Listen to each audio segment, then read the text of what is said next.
In today's episode, we speak with Wayne Jones about the evolution of tactical training from physical wind tunnels to virtual reality and the rapid expansion of defence technology into the US law enforcement market. Wayne spent 21 years in the Australian Defence Force, including a distinguished career in the SASR with deployments in Rwanda, East Timor and Afghanistan. Transitioning from elite soldier to entrepreneur, he founded and publicly listed iFly, an indoor skydiving venture that became the most successful IPO on the ASX in 2013. Today, as the CEO of Operator XR, he leads the development of virtual and mixed reality systems that allow global military and law enforcement agencies to rehearse high-stakes missions, including the latest in counter-drone tactics in safe, data-driven environments. Let's dive in. Welcome to the briefing room. Whether you're in defence, investing into the future, or simply curious about how great ideas become reality, this is your mission briefing. Let's get started. So let's go back before you started the company that you took and listed on the Australian Stock Exchange, and maybe work us through up to that point and how you got there. Yeah, okay. 21 years in the Australian Defence Force in the Army. Joined when I was 17, so fresh out of a small country town in South Australia, no life experience at all, and joined the infantry. And what made you join in the first place? Look, there's not a great deal of opportunity in country South Australia, to be honest. So, I was working on an apricot farm. Yeah, right. Around The apricot farm. I think the army sounded way more attractive, right? Well, it was kind of like what you did to make money. And there was no real, if you didn't own a farm, and we didn't own a farm, then there was really nowhere to go. You had to move to the city or go to university or do something else. And none of that appealed to me. So I don't really know. My father was in the army, in the British Army, only for a short stint. I figured I'd put my hand up. So I asked them to, weirdly, there's a specialty within the infantry unit called the Assault Pioneer Platoon. Yep. And within the infantry units, you've got all these different platoons that specialise in these areas.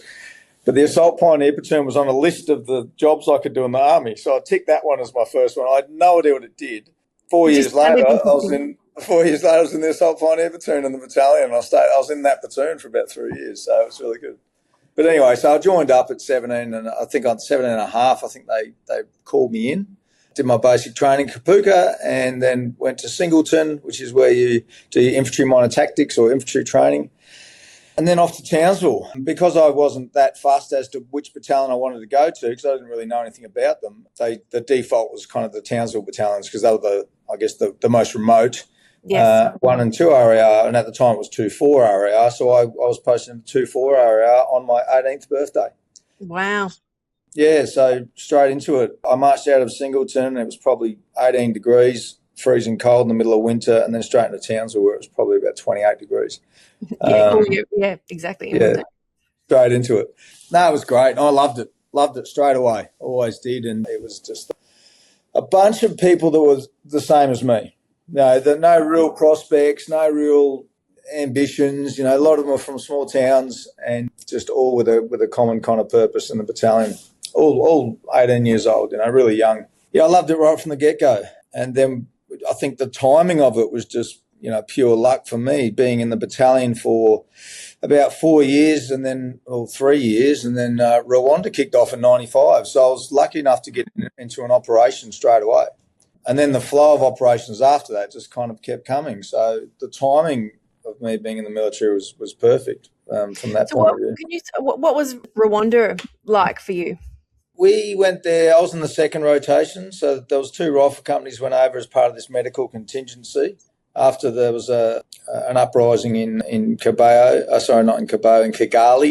a big tribal warfare, and then the UN went in, and then the UN contingent, I think they killed a few people in the streets of Kigali, and then they called in the UN to look after the medical side of things. So I was there as an infantry guy. My job was literally to sit on the front gate, run pickets, make sure no one got into our little base, our little compound, and to escort the doctors and nurses back and forward from where they were sleeping to the hospital. So we were kind of split between these 2 little bases. So it was a fairly benign kind of, tour up front. But when we were there was the huge assault from the army, the Rwandan army, that ended up going through and assaulting one of the DP camps. So all of these displaced persons, they weren't refugees because they were still within the country, but they were just inside the border of Rwanda. And there was probably 100,000 of them living in tarps and tents and shanty bits and pieces. One day the RPA, the Rwandan Patriotic Army, came through and started massacring them all.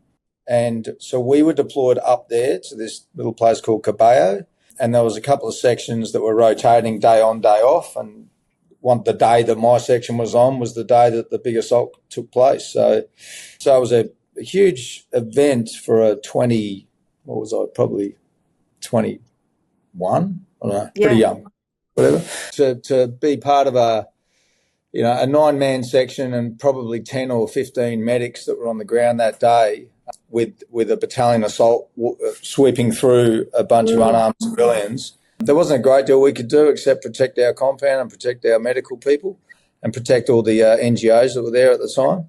And it was a long day, and there was a lot of people got killed and through the night, and then we had to kind of get out of there, which was difficult in itself because there was, bodies strewn everywhere, and it was a real, I can't really describe this. I mean, there's probably better people out there to describe it than me, but it was a real mess of a scene, once the day was out.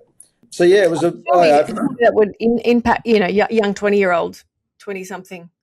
I don't think they might not have had the ways of processing those sort of events that they probably would now spend the time on unpacking the mental health impacts of young soldiers on that. Or did it affect you much there in what you were doing next, or is it more determined than ever to get more involved and upskill and keep being deployed and stay on mission?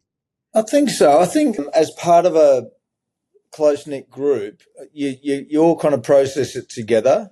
Great photo of my section after the first big day. We had to go back there the next day, by the way, and then clean up again, and that was horrific. But after the first day, when we were all in a bit of shell shock, it was there's a photo of us all kind of gathered around drinking out of these cups canteens, all just looking like we'd seen a ghost, And that photo reminds me of the camaraderie that was bonded back then with that team that had to go through that. Now, weirdly enough, after Rwanda, there was a lot of people that ended up with PTSD. A lot of people got out. A lot of people on kind of with some really serious mental issues. Weirdly enough, the section that was there on that day, our section in Bravo Company, none of us were affected.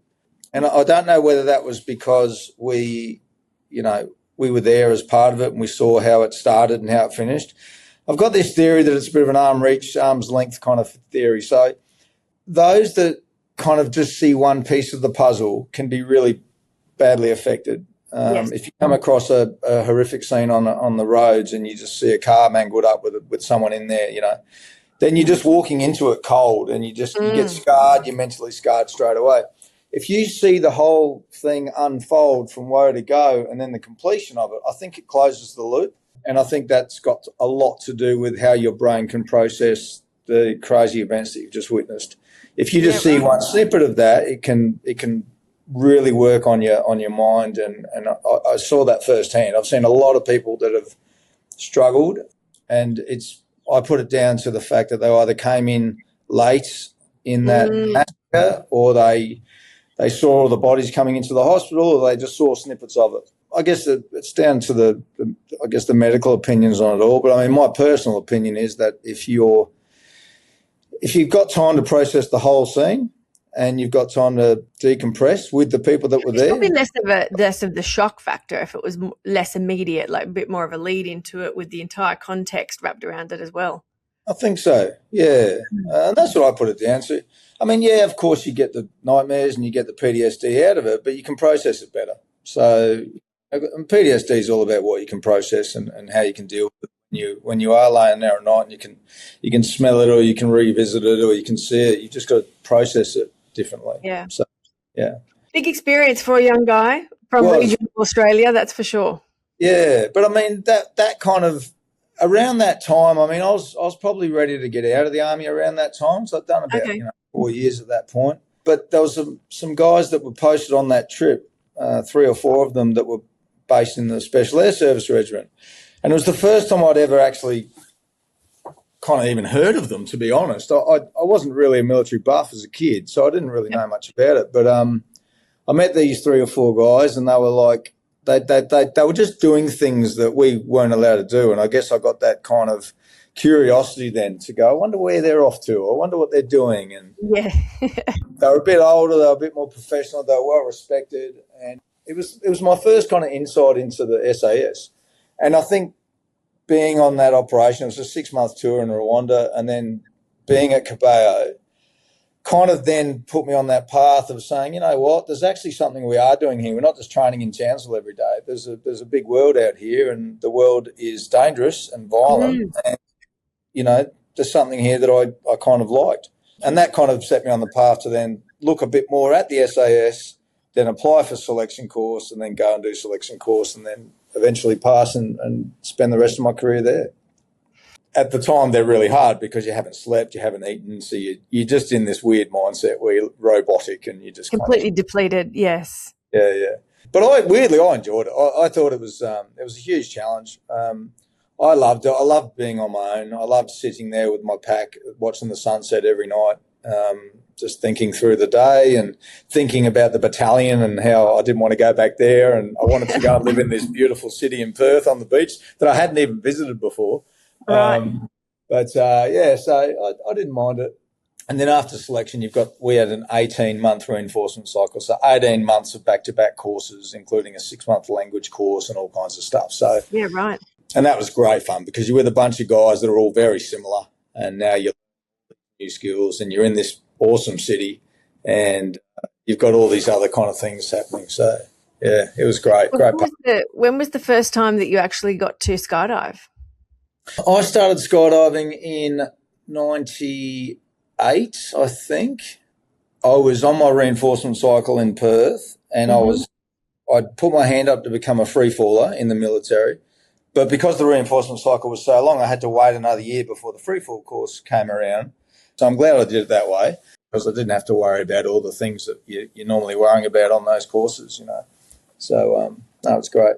And that sent me down the free fall career. So my path in the SAS, you've got 3 lines you can go down for insertion methods: free fall, water, or vehicle mounted. And I chose the free fall path, which I loved every part. Yeah. So when you're in that area of like being deployed in that sector, how often were you being dropped into locations or free falling? Like how often was that happening in your everyday operational life? It wasn't really happening. I mean, we weren't utilising. When I first got there into a free fall troop, there weren't that many opportunities to do a free fall insertion.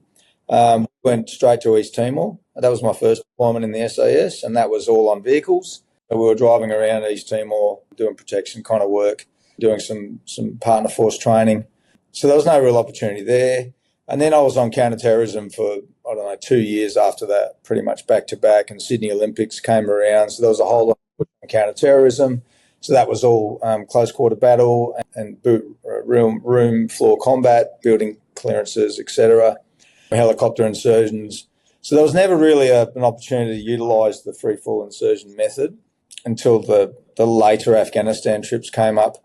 Post the counter-terrorism stuff, that's when September 11 kicked off, and then we found ourselves in Afghanistan in 2002, and that was all vehicle-mounted stuff then as well. So we were literally sitting on the back of cars, driving around the countryside for 6 months, that tour. Yeah, so it wasn't until kind of 2006, 2007 when the targets kind of required, or the work that we were doing over there kind of required a more stealthful method to get in and find these targets. And that's when free fall really came into its own, and it was utilised in Afghanistan very effectively. Yeah, right. And so obviously you'd already been trained, but they've always got to have trained personnel to be able to go and do this. And I'm assuming that comes with a great cost to be able to send planes up to train the personnel, because you've got to remain current and practice on a regular basis. And obviously that led to the next idea that you had. Or can you talk me through how you actually kicked off or thought about potentially training in a different way, which would have led to indoor skydive? I did a course in Arizona. Can't remember what year that would have been, around 2004-ish, maybe around then or around that time. and it was where you had to push a massive barrel out of the back of a C-130, a big ramp aircraft, and the barrel weighed like 300 kilograms. It was a big barrel thing. And it was full of concrete. You had to push it out and you had a drone on. So you're doing like a tandem, but then you had to lower this barrel. It was crazy stuff. And that's when I kind of met how the Americans were doing things. And they were all a lot more junior to us and a lot less jumps than us. Still doing this crazy stuff. But the reason they could do that is because they had these wind tunnels that they were training in. Now, a wind tunnel is just a vertical wind tunnel being a bunch of fans, glass tube or a concrete tube. There's some concrete ones.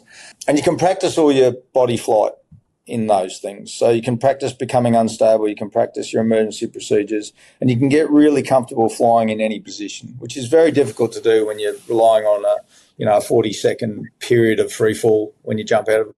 So that's kind of where I first got the experience of a wind tunnel. And then I just assumed that someone was going to build one in Australia for a long time. I just figured that, someone else out there would be doing this. But then after a few more years, I realised that there was no one actually doing it. Nobody's doing it. I couldn't believe it. There was murmurs of a guy that was building one in Sydney and all this kind of stuff, but nothing really eventuated until my first business partner, Danny Hogan, he was posted over in the US for 2 years with the Navy SEALs, and he started hitting me up about this concept to build a wind tunnel in Australia, and I thought he was crazy. What do we know about business? Like, what do we know about anything? But he put this little business plan together and he did all his research and he met all these suppliers and he found a site and did all this work. And then he came back from his exchange and he convinced me to partner up with him and go down this line and build one. So we did. So we spent a lot of time trying to raise money. Ridiculous now in hindsight how we were doing it. Honestly, but if you weren't embarrassed, yeah, exactly. And I love the early founder stories that they're embarrassed by their first attempts. But the thing is, it got you going, right? It got you where you needed to go. Got to start somewhere, yeah. So we ended up pulling it off. Look, we ended up doing an IPO to raise the money. I mean, to build a wind tunnel back then, a wind tunnel complete we thought was going to be $12 million.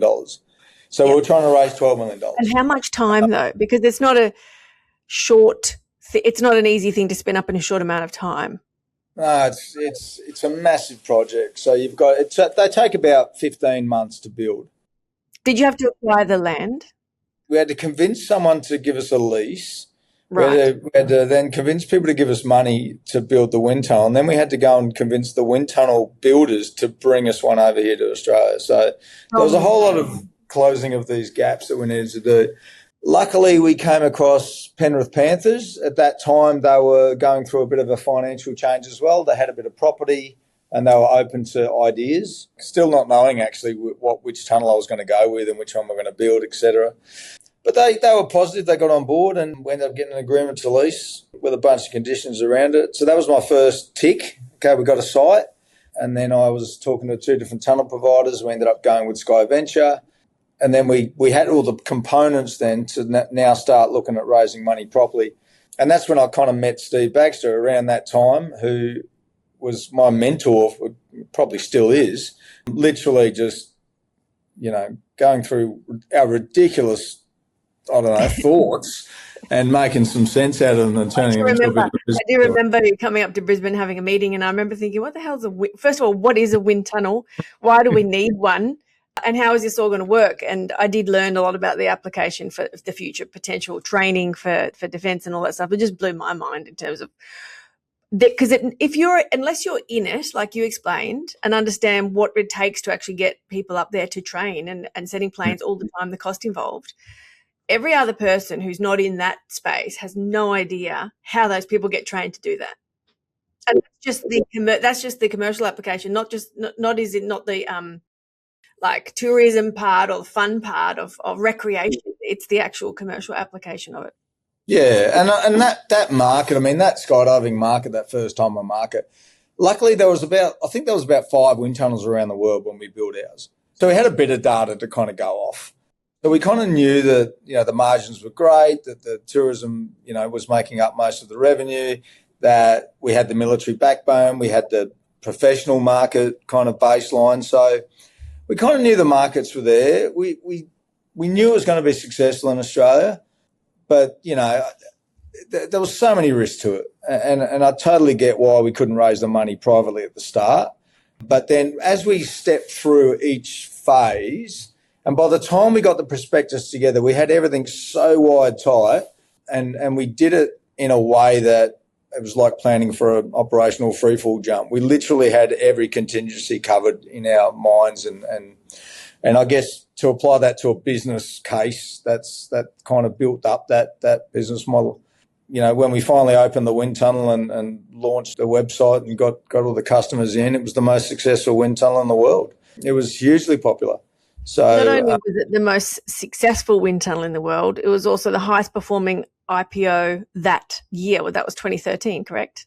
Yeah, there was an article from Deloitte about the most successful IPO, and to be honest, when I read it, it scared me.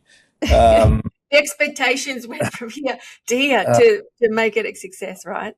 I was always good at detailed planning, but I never really understood, a set of accounts or the ASX listing. Plan, another level of detail in a different type of market. Yeah, right? it was a different approach.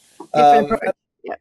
We were the earliest, I guess, to get out of the regiment and start up a business. So we did it without.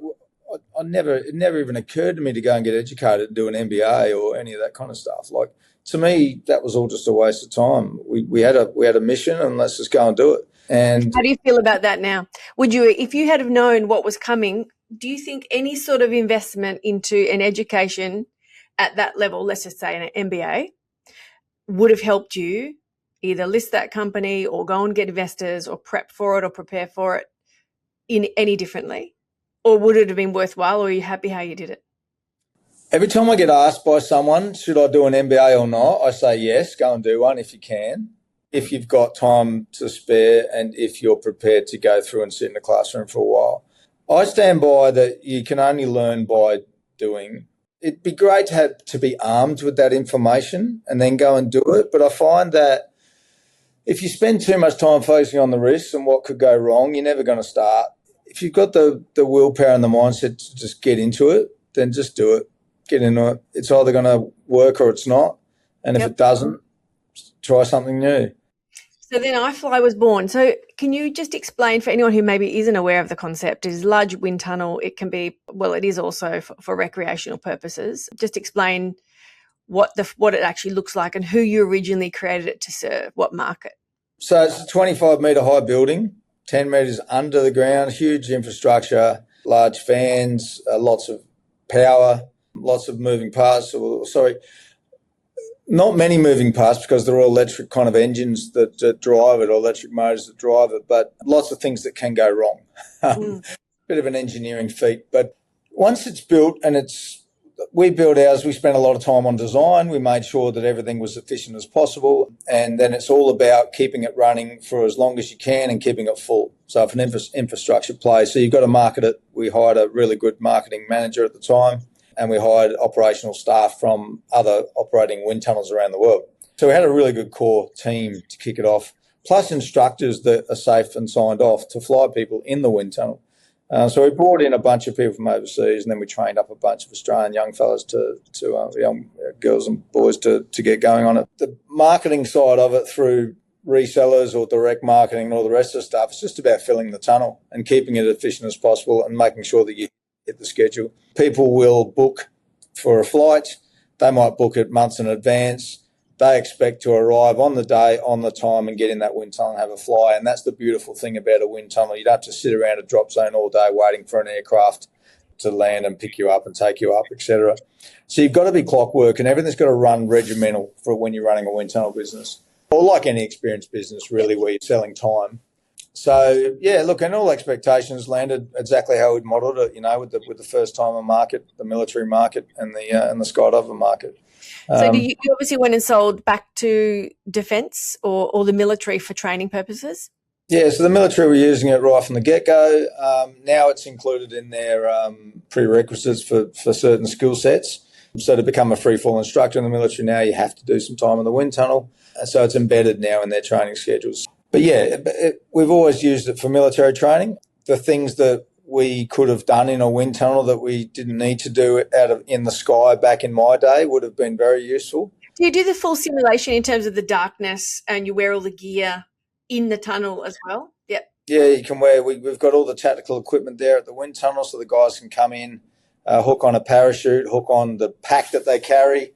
Yeah, fly in any kind of simulated experience they want to do. Any specialized equipment they want to test out. Yeah, so really, really useful for that military application. And same for the civilian sporting world as well. I mean, they can train in that wind tunnel for hours on end. I've seen them in there. Doing their flips and turns, and it's quite impressive to watch, actually. Well, it's put us on the podium too. I mean, the skydiving industry has always been a little bit hard for Australia because we've never really had a wind tunnel in Australia to train in. So since we built ours, we've had some teams and individuals, winning gold medals at world meets. So you've really seen the standard lift. So it's been satisfying to see. Awesome. Yeah. And then you decided to pivot again. We started putting, can't remember where we got the first concept of virtual reality. I think it was in China. I was looking at doing a big rollout of wind tunnels in China. Yes. And we were talking to some... At this stage, how many did you have here in Australia? We had Sydney, Gold Coast, Perth. We'd built one in Malaysia. And now we're looking at doing a rollout in China. Okay. The property developers or the shopping centre owners in China, I mean, they would own, one company we were talking to owned, I think, 300 shopping centres. And funnily enough, the first one we were going to do was in Wuhan, the birthplace of frickin' COVID. But that was the first shopping centre we looked at. Well, that was the one that we were going to start with. They were trying to they wanted us to build a wind tunnel. They all had ice skating rinks. And they didn't want ice skating rinks anymore. So they wanted to fill the space with things, entertainment-wise, other than ice skating. So we were looking at putting a wind tunnel in there, but then we needed to find other things to bolt on that were going to, entertain people. So we started looking at VR as one of those options. And they were very rudimentary back then. It was walk the plank, and it was those kinds of experiences where you put on a set of goggles and you get scared because you're on top of a building and you're walking out across this plank of wood. And they had a few other things. And that was my first exposure to VR, and that's probably 2017, 2016, somewhere around then. Yeah, I was just curious about it. Then we ended up with a product at the wind tunnel that was a set of goggles it was literally a mobile phone that you put inside this set of goggles. Yes. And the mobile phone tech had like a scene that was rolling in it. The throughput was pretty good, but the tech was really fickle. That was the problem. You needed a lot of people, a lot of staff to kind of make sure it all ran. So we rolled out a few of these centres, and then when it got to the point, I think we had 5 Freak VR centres around Australia, but there was a point there, I remember it vividly, where we put the headset on and we thought, wow, we could actually use this for real military training, because I think that the games had got to that point where it was very realistic. Very. So then we decided to go out and find a virtual reality studio that would build games for us, and we came across a company called Red Cartel, who we scoured the world for VR studios, and then we found Red Cartel. They were about 10 kilometres away in Crow's Nest, just down the road from us. We went and saw them. They'd built some really good games. They were the first company, I think, in the world that had mastered free roam VR. At the time, you couldn't track other players within the same scenario. They'd built their own tracking system. And as part of that, they'd also built this very embryonic kind of military training system. And they were using something other than paddles to kind of shoot things with. And that was my kind of light bulb moment of, we've got something here. So we ended up bringing those guys on. We bought that company. We brought that team over, and then we started building up what is now Operator XR based on what my experience, what I wanted to kind of get out of it, but utilising these crazy smart individuals to build these scenarios for us. And it was that was an excellent journey, really, really enjoyable, because what we were doing there was taking real weapons and real parts of training equipment out of my old background and bringing them into this virtual world and being able to teach people how to actually do real-time drills in a virtual world, and then filling that world with things that you can't do in the real world. So it was excellent. It was really, really enjoyable. How did you take your original or your investors on the journey of switching to VR, or is it a completely different new entity? Because my assumption is it's the same company, but you've moved into a different space. We had a catastrophic legal battle in iFly when we were looking at that China rollout. So the company went from, building wind tunnels all over the world to not being allowed to build another wind tunnel. So we had to pivot. There was no choice. Okay, Could have right. run the wind tunnels that I had and not have any opportunity to grow, which you can't do as a listed company, or look at a new revenue stream or look at a new angle. And that's where VR kind of just filled that hole. And that's, I think the shareholders at the time, that was a very tough time for the company. We had to strip everything back. I had to sell wind tunnels to pay legal bills. I had to pay settlements, and it was a terrible time for the company.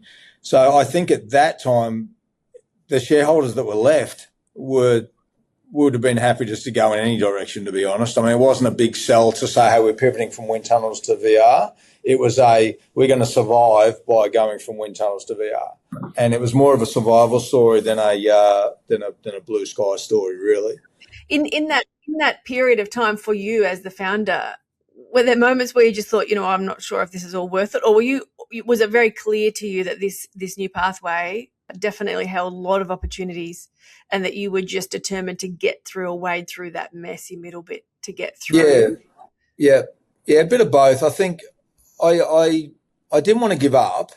I had a lot of advisors telling me just to put it in administration, don't worry about it. But I had shareholders that I knew personally. I was very close to my register. I didn't want to let them down, even though their stocks was worth, a slither of what they were worth the year before.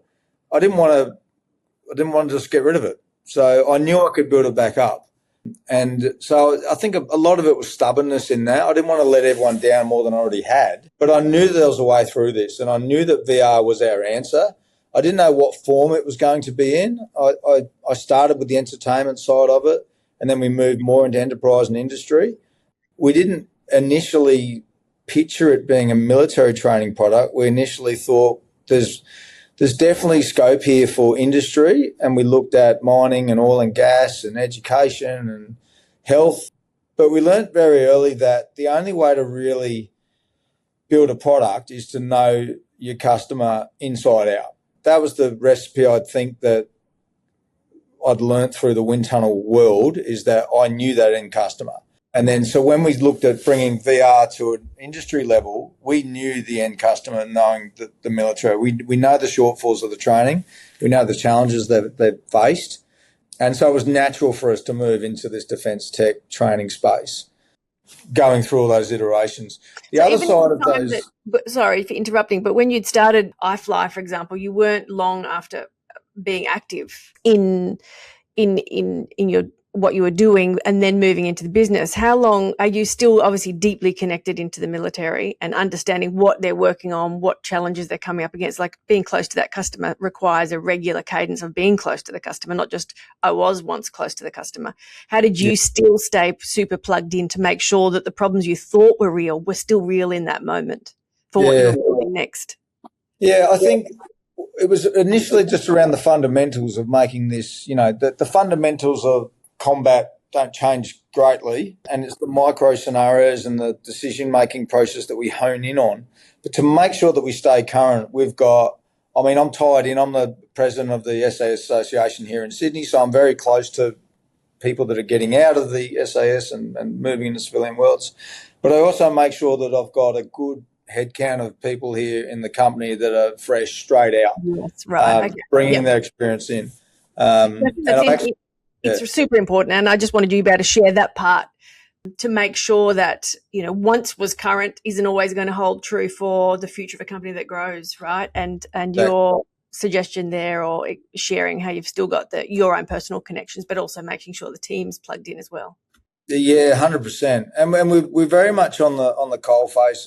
Myself as the CEO, right down to the sales guys, we are with the customers all the time, day in, day out, whether they're police, whether they're tactical police, or whether they're military people, or even training companies, the training organisation that was in charge of the security guys at Bondi. I've spent hours with them going through information, because every little piece you can learn about the customer is important for your product. And that's what differentiates our product from others, I think, is that we start with what is the problem, what's the training outcome. We don't start with the tech. We don't want to go in there with a piece of tech and say, hey, we think we can do things better for you. We say, no. What is it exactly that you're working on right now? And then we'll come up with some ways to bolster what they're doing. We're never going to replace real-time training, but we're going to bolster that and give them better tools to get better outcomes. So who is your core customer now? Who are the people that you are serving on a daily basis? Our biggest customer base in the US, and it's US law enforcement agencies, so state police, sheriff departments, federal agencies. I think we've got about 95 customers over there now, and that's our bread and butter. I mean, most Did you actively go over there and sell, or was it more of an attraction at that? They heard what you were doing? No, we actively went over there. We nailed a large contract here in Australia in the very early days with the West Australian Police Force. And we were in various stages of pilot programs, et cetera, with the Australian Army. I realised very quickly that it was going to take a long time to get a bunch of customers here in Australia. So we had to look elsewhere. And is that just because of how we make decisions here, or just the size of the market? A bit of both, I think. I think the size of the market. I mean, in Australia, you've got statewide police departments. In America, you've got police departments overlapping. So in the US, you've got 18,000 separate individual agencies, 18,000. In Australia, you've got about 9. So, it's chalk and cheese. Yes, a bigger customer base in Australia per department, but, just the sheer numbers over there made us look straight into that market. We brought on an expert out of a software company called Avoca named Phil Copeland, brought him onto the board to give us that experience in selling software in the US. And then we went and hit the pavement, and we went to trade shows. We understood the market, and then we had our first trade show where we had a demonstration facility set up. And from that, we had 5 guys come straight over from one of the biggest competitors in America and want to work for us. Awesome. So we brought on a team of experienced sales guys. Yeah. We had a pretty good product. It wasn't what it is today, but it was still pretty good in the early days. I mean, it was all CQB focused, I think, at that time. Yeah, so they came in and started selling for us, and they opened the door, and it's just been, the cadence has just been increasing year on year. So it's growing very rapidly. The US Police Force, what are they actually training? So is it a compulsory training tool that is being used, or only for some areas? Yeah, at the moment they're using it for a bunch of different things. If they're a highway patrol kind of agency like Texas DPS, then it's traffic stops, dealing with every scenario you can imagine once you've pulled a car over. So if you think about pulling a car over on a busy highway, or pulling a car over full of people, or pulling a car over with someone drunk, or someone affected by drugs, or someone mentally unstable, all of those different variables, there's thousands of them. And so we're giving them ways to build these scenarios in VR, so they're not relying on the job training or role player kind of training. So then there's the counterterrorism kind of guys over there. So LA SWAT, San Diego SWAT, we've got a bunch of SWAT teams as customers. They're using it for more complicated kind of room floor combat scenarios, or call outs, or negotiating. Who creates all the content for that? Who creates all the content for all those scenarios? We've built a content creator. Okay. So within our system, they can build their own scenarios. So we give them a bunch of kind of maps or layouts of city blocks or certain places. And then within that, they can pick an area within that, then they can build their own scenarios there. So they can place their own offenders in there. They can place their own cars, their own, forensics items, and they can build all the personas of those kind of people that they've put in there. And then they can run the scenario themselves. So they can build and save thousands of their own scenarios within our system, and then reuse them and then insert them into their own curriculum and use them that way. And we did that purposefully because we didn't want to be building scenarios for every separate agency, because they've all got so many different use cases. So the scenario creator was built for that purpose, meaning that you can recreate pretty much anything that you come across on a day-to-day basis. We rebuilt the Lint Cafe to show the New South Wales tactical police, one of the applications of the system.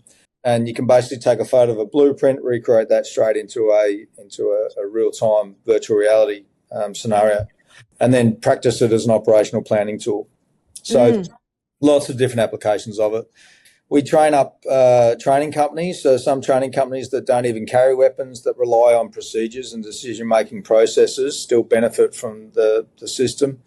And it might be vital that they have to make a certain call within a certain time frame, or they have to press a certain button a certain way, or the order in which they have to do things is vital. And then we've got the military guys. So they're using it to train partner forces, getting used to the IFF, or if you're training a foreign army, like you've got to get used to what they look like when you're in the dark environment. So the way that they do their job, their tactics are different. So the system encompasses all those types of things, and we've made it in such a way that it's very useful for all, branches of law enforcement and military.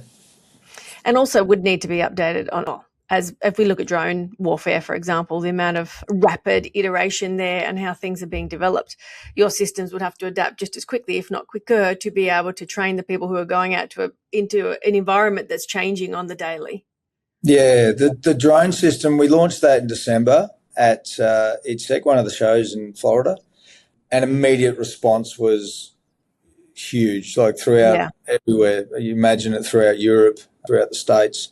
Defence forces and security forces are kind of scrambling on how to counter drones. And what we provide is the foot soldier, the ground tactical person that is the last line of defence against these drones. So if a small drone gets through all the other measures that are in place and you're left as the last line of defence, like how do you deal with that?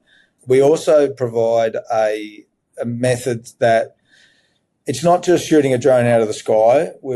You can do that anywhere. You can practice shooting skeets at a skeet range. You can, but what we provide is the ability for teams to develop their own tactics around what they're going to do in a drone environment. For example, have they been seen yet? Yes or no? What kind of drone do they think it is based on its sound and size and movement speed? Is it a recon drone? Is it an attacking drone? And then what's the likely effects of that drone if they try to take it down using a jamming technique or a kinetic technique? And then have they already identified an exfil route? What are they going to do if they take a casualty? All those types of things that we provide in our system, because it is based on a tactical system. So you can do it with a team, a section, a small team. One person can have a kinetic strike ability. One person can have a jamming strike ability. You're looking for different types of covers. How many levels of foliage do you need if you're out in the bush? Or what kind of, is it night time? What kind of drone am I up against here? Do they have a night fighting capability? So it's all those decision-making processes, well beyond just shooting a drone out of the sky. And that's what so fascinating. Yeah, hearing the pathway that the journey that you've been on to get to this point. And my next question, obviously, and I'm aware of time, I don't want to keep you for too much longer, but how are you thinking about space or the application of taking it? Like, where are we going in the future? Where's the next evolution of what it is that you're building? And also, where are the threats coming from next? Is it land-based? Is it in orbit? Where is it going to be? Yeah, it's a good question. And where's technology going to be in the future as well? Exactly. We're utilising tech to its cutting edge, and we always will be. And it's all around learning from that source, that data that's out there in the world now, and making sure the mistakes are gathered or all the learnings are gathered and then applied in a method that people can learn from immediately. High repetition training, and what is the use case here? Like, what kind of drones are we up against? What kind of tactics are we up against, both in war zones and on the streets? And so we're utilising a lot of that, AI tech and other tech to build up that picture. I think for us as a company, we've got a huge market now in the States with the law enforcement suite of things. We've got a huge market, and also the DOW or the DOD in the US. We've got a big team. Well, not a big team. We've got about 10 people over there now selling and supporting. And now that we've launched the counter drone, we're getting a lot of interest out of Europe. We've just come back from Germany. We're going to London for another trade show in April. So I suspect the next couple of years are going to be filling out those customers in Europe and America with our current suite of products, the OP series, the Sentinel series, and the Counter Drone series, which are all fulfilling roles that are required at the moment. So we're going to be very busy for the next 2 to 3 years doing that. New products are more variations of the tech advancements, but that's more what we're focusing on. So the mixed reality side of things is very exciting for us. So we're going to be, although virtual reality is still impossible to recreate, mixed reality opens up more doors so you can train outside with purpose-built facilities and other things. And when you're talking about counter-drone training now with a mixed reality headset, we can now launch a drone in a mixed reality sense, fly it around the car park outside of this building and then rehearse outside in the car park what we're going to do about that drone threat, using shotguns, using jamming devices that are real, that we've modified to tackle that situation. So I think it's the different modes of tech that we're using, and I think the way that tech's evolving, it's super exciting. And it's about getting that data and applying that data into a use case so that those that are on the ground never have to face something for the first time in real life. That's and ensuring that the right people are getting the right information at the right time so they can make those decisions. Exactly, yeah. They've really got to, I mean, if someone's encountered a swarm of drones coming over the tree line in a virtual world first, rather than seeing that for the first time in real life, then... Yes, and having to react. Yeah, exactly. Yeah, well, knowing what their reactions may implicate and knowing also what options they have. It might be as simple as just laying low and waiting till the night time comes and then getting out of there, or it might be all out assault, or it might be calling in an airstrike. There's so many options available. But until you start practicing and rehearsing those, you're not going to know that until it's too late. That's what we're all about, is just trying to prepare our frontline operators to be better prepared. And, tech's here to enable that, and that's what we're bringing to the party. So do you think your 17-year-old self off the back of the apricot farm would have looked into the future and seen you running a large tech company? How do you think they would have felt about that? Would you have believed yourself if you came back in a bit of time travel and said, this is what we're building in the future? Or would it have been like this, like, no way, that's never going to happen? Oh, gosh. I don't know. Drive my Tirana around in South Australia with no real prospects. I don't think so. No. Well, I mean, everything I've done is just kind of a little bit pushed past where I expected to be. And, I think I feel comfortable in the seat. Takes a while to get to that. It seems like you definitely have that personality where you thrive on that high-pressure environment. The element of risk or thrill involved, there's a lot of dopamine hits being achieved there in doing all those things. Of course, there's always the difficult bits, but you seem to have the right training and time in the game to be able to and leadership skills to be able to lead teams through those hard periods as well. Yeah, I mean, that's a tough thing too, like getting back to that NBA question. I think a lot of it is, when you're running a company, it's all around, you're the guy pulling the teams together really and setting the culture. And if you've got a good culture within your teams and your company, and you've got a good mission set and you understand what everyone does, then you can let them go nuts and let them thrive. If you manage them too closely, you're going to end up with just another 100 of you. You don't need that. You need 100 experts doing their own thing.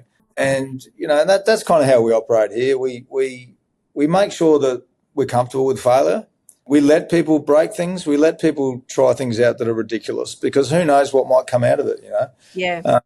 And we're very passionate about that. And our engineer team here, they're the smartest team we've ever worked with. They just pull magic out. It's ridiculous what they're doing. And they'll come in. Or the tech team based in Australia, or have you got some in the States as well? They're all in Australia. We've got support tech guys in the States, but all of our engineering baseline is here in Australia.